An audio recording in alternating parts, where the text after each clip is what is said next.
Welcome to the course Introduction to Urban Planning. In this session today, we'll continue with our efforts to contextualize our cities. In the previous class, we reviewed the emplotment and covered Mesopotamian, Egyptian and Indus Valley civilization, and today we shall review Vedic period. Therefore, the coverage of this lecture will include Vedic period. We see that these civilizations had huge influence on cities of today. Many innovations of that time we see even today in our cities. The period is said to stretch from 1750 to 350 BC. The geographical boundary of the earlier Vedic period started from northern part of Indian continent and later on it stretched to the entire South Asian continent. As we see in the left hand side image, Vedic period was the time when the languages and scripts evolved. The period is said to stretch from 1750 to 350 BC. The geographical boundary of the earlier Vedic period started from northern part of Indian continent and later on it stretched to the entire South Asian continent, as we can see in the left hand side image. We also see that Vedic period was the time when the languages and scripts evolved. Looking at the origin of Vedic architecture and planning, Indian culture and civilization is said to have strong foundation in the understanding of Vedas and therefore is said to have survived thousands of years. Vastu Shastra is an ancient Hindu knowledge of architecture which finds its origin in Vedas. The Vedas gave principles and theories. Scholars suggest that planning of the villages, towns, cities and capitals of ancient India were considered best as it gave health and peacefulness based on the experience of many generations. The Vedas are the most ancient sacred scriptures of India. There are 4 Vedas: the Rig Veda, which comprises of hymns and verses, Yajur Veda comprising of prayers and formula and so on, Sama Veda which comprises of melodies and chants, Atharva Veda we see which comprises of spells and incantations for the practice of magic. These Vedas have 4 supplementary Vedas which we call Upavedas. Among the 4 Upavedas, Sthapatya Veda deals with architecture. Vastu Shastra, the ancient science of designing and constructing building, is a part of Sthapatya Veda, considered as an applied knowledge, subordinate to the Atharva Veda, which is the 4th Veda. It is interesting to see that in Vastu Shastra, the plot for residences were allotted profession-wise, which indicates developed understanding of zoning. Like Brahmins, the priests were located in the northern part of the city, while the Kshatriyas, the warrior class, in the eastern part of the city, and the Vaishyas, the business class, in the southern part of the city, whereas Shudras, the working class as described, were located in the west part of the city. So we can see how there was land zoning done in the period, however, was based on the profession, which also indicates the strong social structure which followed segregation at that time. In this period, we see that there was good understanding of plot size and location. However, there were elements of division and non-inclusion of communities based on their professions. We see that we no longer witness this in our Indian cities. A lot of efforts were made and continued to be made by the social leaders, planners and government for equality and inclusiveness in development. Looking at the fundamentals of Vedic architecture and planning, according to the scholar Reena Thakur, she expresses that Vastu Shastra is essentially an art of correct settings whereby one can optimize maximum benefits of Panchabhutas, that are the 5 elements, and of the nature, also Earth's magnetic field and the rotational influences of the Sun, Moon and the other planets surrounding the Earth. So, we see that it brought understanding of the local environment as well as the understanding of a larger universe and its interaction with human beings. Based on those Vedas, laid down several principles for constructing buildings such as houses, commercial complexes, industry layout, towns and temples. You may think of it as a building bylaws of that time. The guidelines provided the doctrine of orientation to take maximum benefits of sun rays. Also provides guidelines and process for site planning. It emphasized strongly the examining of the soil, the size, the shape, the taste, the color, the smell and the vegetation of the land. If the plot of land was found to be satisfactory on these criteria, then it was selected for the purpose of building a house, village, industry, town, fort and so on. It also provided the measurements and proportions to be used in architecture and planning. We also see that it provides specific guidelines based on the site specifications on the 6 aspects of the building such as foundation, structure and so on. The period also shows strong understanding of aesthetics at the building level as well as planning level. So, we see considerable understanding was developed of various factors such as orientation, topography, build form and aesthetics in this period.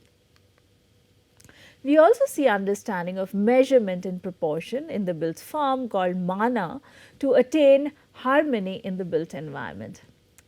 The Vedas indicate further division of measurement into 6 categories: measurement of height, breadth, width or circumference, measurement along plumb lines, measurement of thickness and measurement of interspaces. So, you also see the elements of architecture and urban design being employed in the townscape.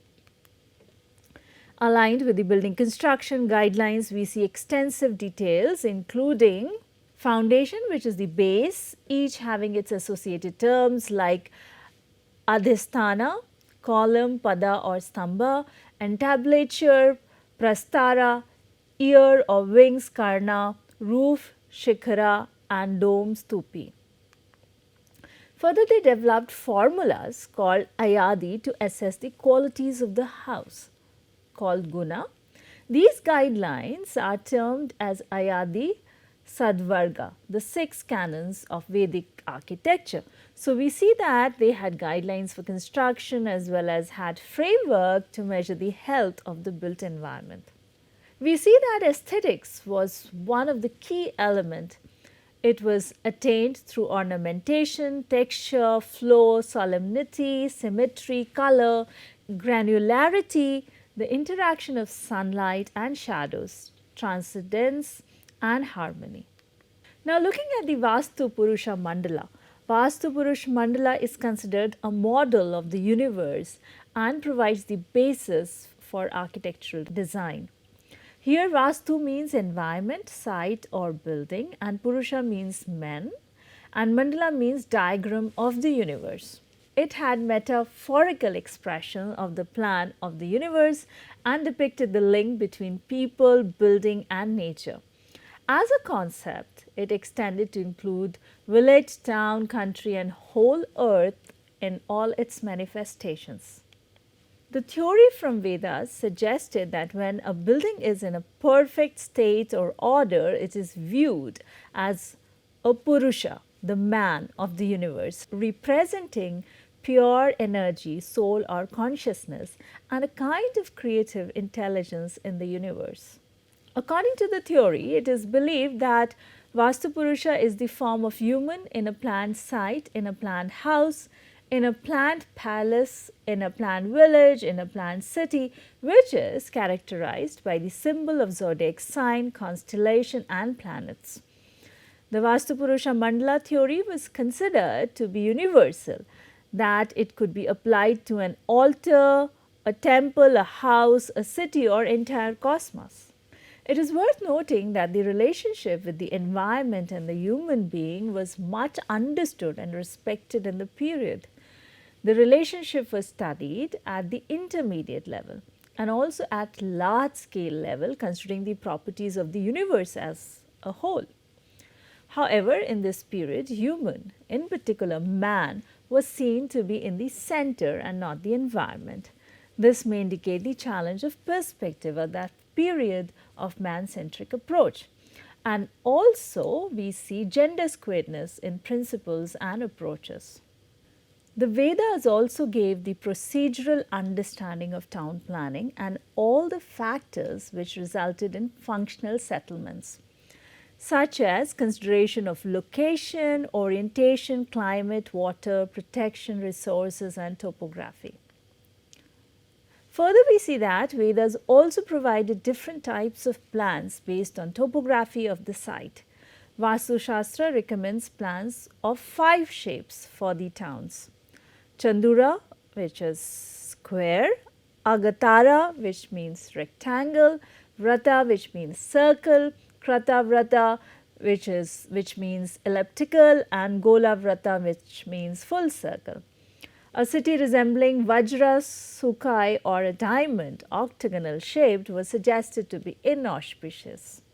The Manasara Shastra, which is Indian Vedic book, one of the ancient formal book on Hindu town planning, provides various types of plans like Dandaka, which is like a cross stick; Sarvato Bhadra, which represents equality; Nandyavarta, which is a shape of a flower; Padmaka, which is shape of the lotus flower; Swastika, which is a religious symbol; Prastara, which is a meeting place; Karmukha, which indicates the bow shaped; and Chaturmukha, which indicates 4-gated complex. In the image here, we see Dandaka type of plan, Sarvato Bhadra, and Nandyavarta. In the image here, we see Padmaka type of plan, Swastika, and Prastara. In the images here, we see Karmukha type of plan and Chaturmukha. In the mentioned types of town plans, the main streets called Rajmarga were oriented east-west with idea that roads get purified by the sun rays. All the sub-lanes were kept north-south. One road was kept running around the town for the use of priests only. We can call it as a reserved path. This road was known as Mangal Vithi, which means auspicious path. Looking at Dandakas, we see that in this type of plan, streets are straight and cross each other at right angles at center. Villages had 4 gates on 4 sides. Village would be rectangular or square shaped. Width of the street would vary from 1 to 5 dandas. 2 transverse streets at the extremities would have single row of houses. The village office would be located in the east. The female deity Yama Devta located outside the village, and the male deities in the northern portion. Looking at Sarvato Bhadra type of plan, one of the example which we see in our cities is Sadasivapat in Telangana, is planned as per Sarvato Bhadra type plan. Further, we see that Madurai temple, earlier it was a town, is based on Nandyavarta town plan. The streets run parallel to the central adjoining streets with the temple of the presiding deity in the center of the town. This plan is commonly used for construction of towns and not for villages. It is generally adopted for the sites either circular or square in shape, ranging covering 3,000 to 4,000 houses. Likewise, we see Padmaka. This type of plan was practiced for building of towns with fortress all around. The pattern of the plan resembled the petals of lotus radiating outwards from the center. The city used to be practically an island surrounded by water, having no scope for expansion. Likewise, we see swastika type of plan which contemplates some diagonal streets dividing the site into certain rectangular plots. The site need not be marked out into a square or rectangle, and it may be of any shape. A rampart wall surrounds the town with a moat at its foot filled with water. Two main streets cross each other at the center, running south to north and west to east. The characteristic feature of this plan is that the site may be either square or rectangular, but not triangular or circular. The sites are set apart from the poor, the middle class, the rich, and the very rich, the sizes of sites increasing according to the capacity of each to purchase or built upon. There were much distinct main roads in the plan, which was one of the key attributes of this type of plan compared to other patterns. The town may or may not be surrounded by a fort. So, we see that the fort would not be an essential requirement for such cities. We see that Old Jaipur in Rajasthan was founded in November 1727 by King Savai Jai Singh, who ruled from 1700 to 1743, and this particular plan was based on Prastara plan. The architect who conceived the plan of the town was Vidyadhar Bhattacharya. Many scholars have attributed the basic concept plan of Old Jaipur as being a Prastara type of mandala mentioned in Manasara. Next, we see Chaturmukha plan, which is said to be suitable for the place where the site of the town was in form of a bow or a semicircular or parabolic. This plan was mostly applied for towns located on the seashore or river banks. We can see that Old Benares, situated at the bank of river Ganga, is based on this plan. The main streets of the town run from north to south or east to west, and cross streets run at right angle to them, dividing the whole area into blocks. The presiding deity, commonly a female deity, is installed in the temple built in any convenient place. We find Ganjgolai, Latur in Maharashtra, an old Benares city layout built on the principles of Chaturmukha. Further seeing the Chaturmukha type of plan, as we see in the plan of Angkor Wat, the city may be either square or rectangular, having four faces. The town is laid out east to west lengthwise with four main streets. The temple of the presiding deity will be always at the center. Chaturmukha type of plan is applicable to all towns starting from the largest town to the smallest villages. It is interesting to see Angkor Wat in Cambodia, built in 12th century, was developed on this concept of Chaturmukha. We also see that even plot size variations were worked out as per the zones, location, social economic structure of the society. Moving on the Vedic period, we see that even plot size variations were worked out as per the zones, locations, the social economic structure of the society. The whole Vastu Purusa Mandala was divided into 81, 64, 49 pads or landed parcels. The innermost and the central location of the square was reserved for God Brahma. So, we see that as this period, religion was at the center stage of the planning and community life. So, we see how the spatial planning and physical planning understanding prevailed in this period. We also see the information on land suitability for the purpose of site selection for the development of settlement. The Vedas provide site classification as per Rao's study in 1995. Barren land called Jangala with qualitative assessment like hot wind and black soil was mentioned. Further, we see another typology which was Anupama, suggested as beautiful land, and we also see sadharna considered as average quality of land. We also see great knowledge noted by the writings of Sukracharya on geographical locations of capital city. The Manasara describes soil testing, procedure and information on topography. Further, we see in this period town planning process was also evolved. It gave a lot of inputs on the shape of the town like we have already seen earlier. We also see details of site planning process coming up in this period. We see descriptions such as what steps should be followed to determine the direction, shape, size and ground coverage. Most important example of town planning according to Vastu principle was first depicted in Arthashastra in the medieval period known as Patliputra and Takshila, which is in present day in Pakistan. Another well-known example is the city of Jaipur. Modern architects have applied Vastu Purusa Mandala in some towns and cities such as Jaipur. Chandigarh has been also studied to resemble the pattern by many scholars. Another very interesting fact is to see the Chanakya's Arthashastra.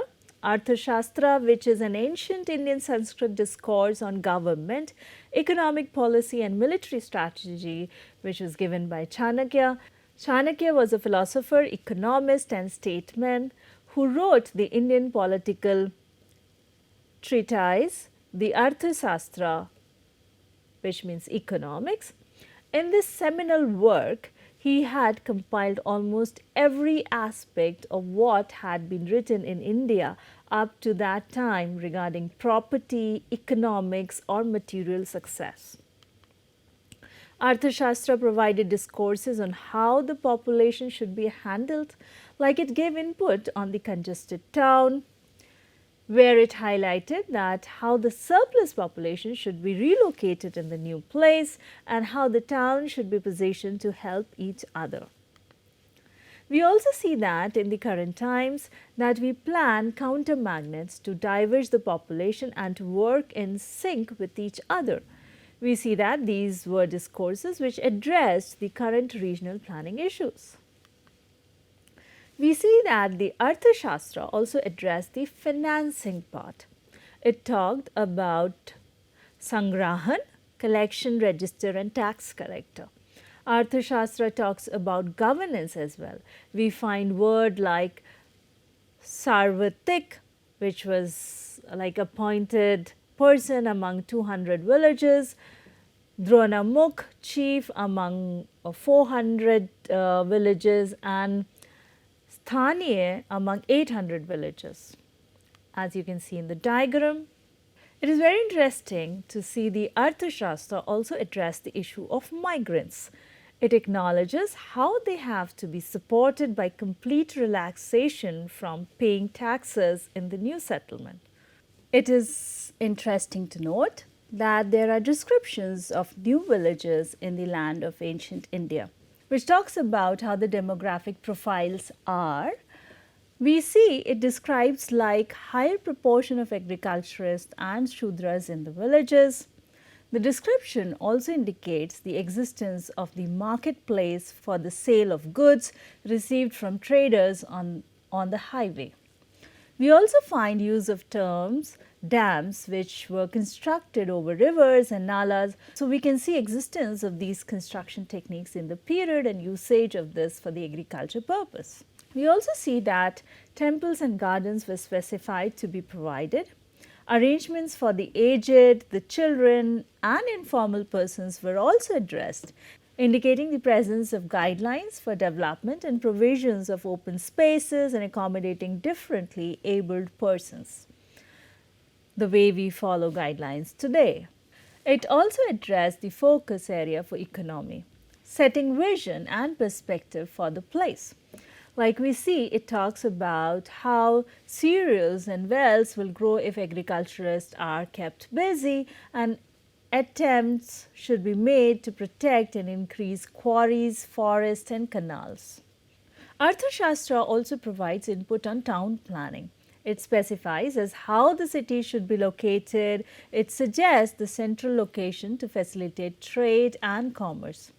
Further, it provides input on site, like the area should be large and should be near the perennial water body, and also the dissertation displays the understanding of the topography and related shape which should be adopted, like it mentions that circular, rectangular or square should be adopted as per the topography.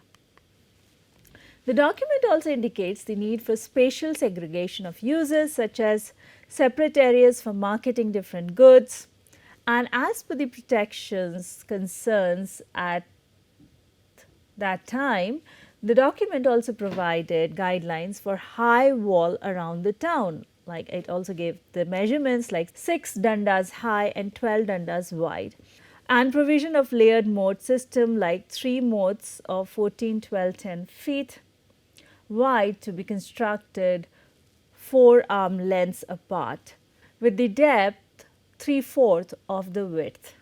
The document also provided the guidelines for road layout to favor uniform accessibility with concern for health and ventilation.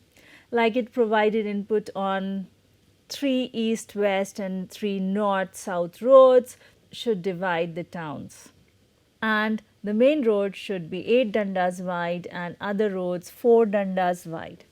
Further input was also given on provision of common infrastructure to provide access to water, such as 1 well for 10 houses. As we can see in the image, the outer layered moat and the street pattern advised during the period. Further, we see that the principles of town planning are mentioned in some sacred books like Vishwa Karma Prakashan. It is mentioned first lay out towns and then plan the houses. Manasara Shilpasastra deals with many aspects of town planning. The importance of studies like study of soil, climatic condition, topography, fixing orientation to get maximum advantage of sun and wind. So, we see that how in this period a strong understanding of man and his relationship with environment was established. The relationship was studied at the intermediate level and also at a large scale level with interpretation of properties of universe as a whole. We also see form of building bylaws corresponding with the environment and plot size, soil type and topography. We also see that Vedic period saw the emergence of hierarchy of social classes. Early Vedic age was organized into tribes rather than kingdoms. Political hierarchy of tribe was determined by rank, where Rajan stood at the top and Dasi at the bottom.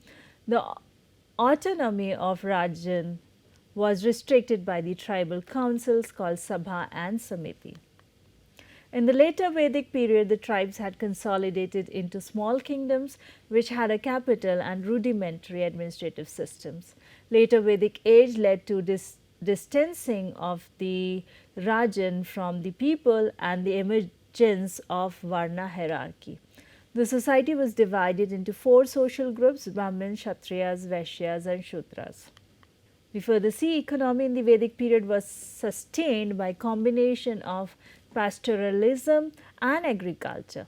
There are references in Rig Veda to the leveling of fields, seed processing and storage of grains in large jars. War bounty was also a major source of wealth. Economic exchange were conducted by gift giving, particularly to kings and priests, and barter using cattle as a unit of currency. While gold is mentioned in some hymns, there is no indication of the use of coins. We further see education system in the Vedic period. The ancient system of education was based on Vedas and therefore it was given the name of Vedic educational system. The Vedic era education had a very prominent place in society. It was being considered as pious and important for this society. Education emphasized the development of spirituality. The ashram system was adopted for paying of the individual's debt towards the god, his forefather, his teachers and society.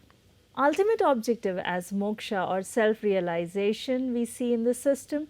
Vedic education included proper pronunciation and recitation of Veda, the rules of sacrifice, grammar, understanding the secrets of nature, reasoning, including logic, the science, and the skills necessary for an occupation. So, in this session, we have covered the Vedic period, and we saw how much understanding we had about cities in this particular time, and how the processes and details like guidelines and kind of building laws all came up in this period. That understanding evolved during this period. Our coverage was limited with the scope to make you aware of the topic. There are enormous readings and movies available to explore. Few are suggested here. This is not an extensive list. You may feel free to suggest more from your experience. Please feel free to ask questions. Let us know about your concerns you have. Do share your opinion, experiences, and suggestions. Looking forward to interacting and co-learning with you while exploring cities and urban planning. That's all for this session. We'll continue in the another session, the Greek and Roman part of civilization. Thank you.